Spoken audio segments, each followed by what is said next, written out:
Marty and Avrum, the food guys. We are alive. We're not dead. And Avrum, people say to me, did Avrum die? Did he die a slow Did he? death? Did he? No. They say, Marty, you look gorgeous. Gorgeous. Absolutely gorgeous. You gained a little weight. I get private calls. I gained, you lost. I get private calls about how lovely I look, Martin. There we go. We're not going to argue with that. I don't want to say what they say about you, but The world is in a dilemma trying to find happiness. There's so many things going on, so much sadness, so much trouble, so much grief. And what we need to do is find happiness. How do we search for it? Where do we go? Do we look inside ourselves? Do we look to other people? We watch the news and you feel sad. What do we do? What is happiness? How do we find happiness? so we are very delighted to have with us Teresa Greco. I Yes. said that correctly? Greco's like the little animal, It's isn't an it? animal, yes. A little gecko. Oh, that's Greco, yeah.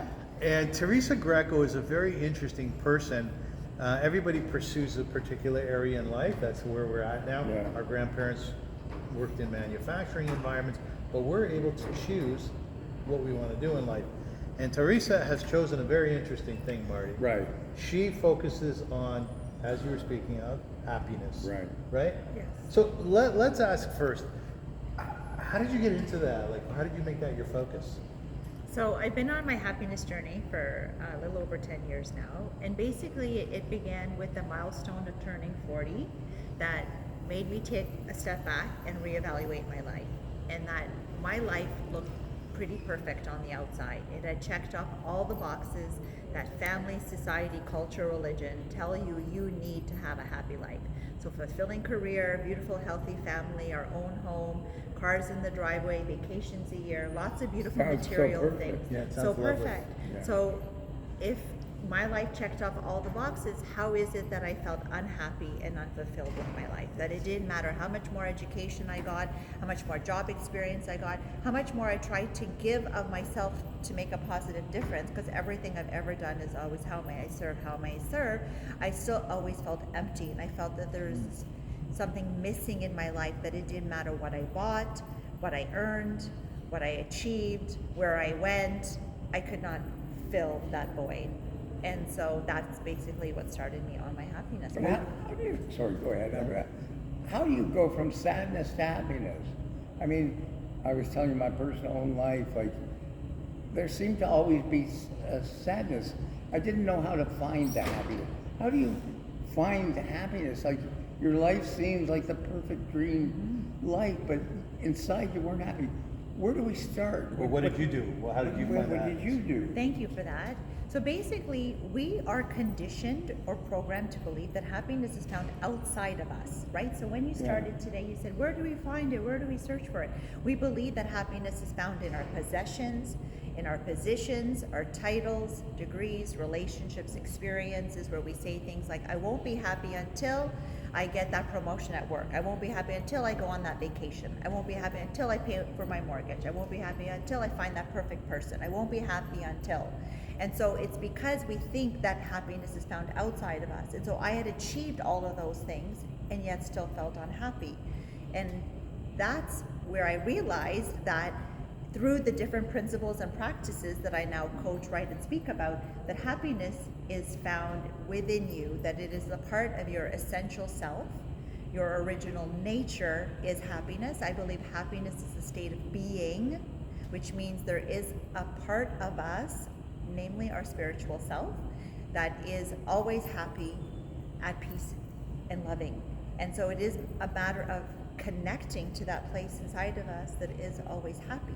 So when we know that there's a place inside of us that's happy, then it just means that we have to take those steps to either remove the blocks that are preventing us from feeling the happiness, or taking steps to connect with that place of Okay, happiness. so let me ask you a question. So I become your client, right? Yes. And I come into your office, and thank you for the licorice, by the way. You know, every office has like candies, right? And I say to you, Teresa, I have it all, but I don't have happiness. What's the practical thing that you do for me? So I look at happiness like a two-sided coin. Now one side of the coin is, Are there any blocks that are preventing you from feeling the happiness that's inside of you? Blocks? And I've got lots of blocks. And the blocks are like, so happiness is like the sun, which is always infinitely shining, like our happiness, infinite and in abundance. But sometimes the clouds move in front of the sun. It doesn't mean the sun's not there. It just means that we need to work on removing those clouds. And when we're ready, right? Not to say that life isn't going to bring moments where the clouds are there. And they should be. Right? And Yes. we need to feel into those moments. We Right. don't want to stuff them down and say, oh no, I shouldn't be feeling like this right now. I just have to toughen up and push through. No, when the situation has brought a moment of whatever emotion you're feeling, whether it's anger, whether it's frustration, whether it's sadness, whether it's pain, it's fear, it's worry, it's shame, it's guilt, whatever that is to fully feel into that. And then when you're ready to start moving past and to realign yourself with the love, peace, and happiness that you are. So a block could be trauma, Yes. right? A lot of people go through trauma. But they Small live tears. the block. Yes. Well, that's an I mean, interesting you can thing. become consumed by the block. You can be. Or the past. The past keeps, I mean, we both had some interesting past. You dealt some stuff with your dad, which was unhappiness. But then you had to let that go, right? You had to let that go to find happiness. Because same thing with my father and parents. It's so traumatic when you go through as a child that, you don't know if there's room for happiness. But Well, as a young you know, person, you're absolutely right. That's why I think happiness comes later on in life.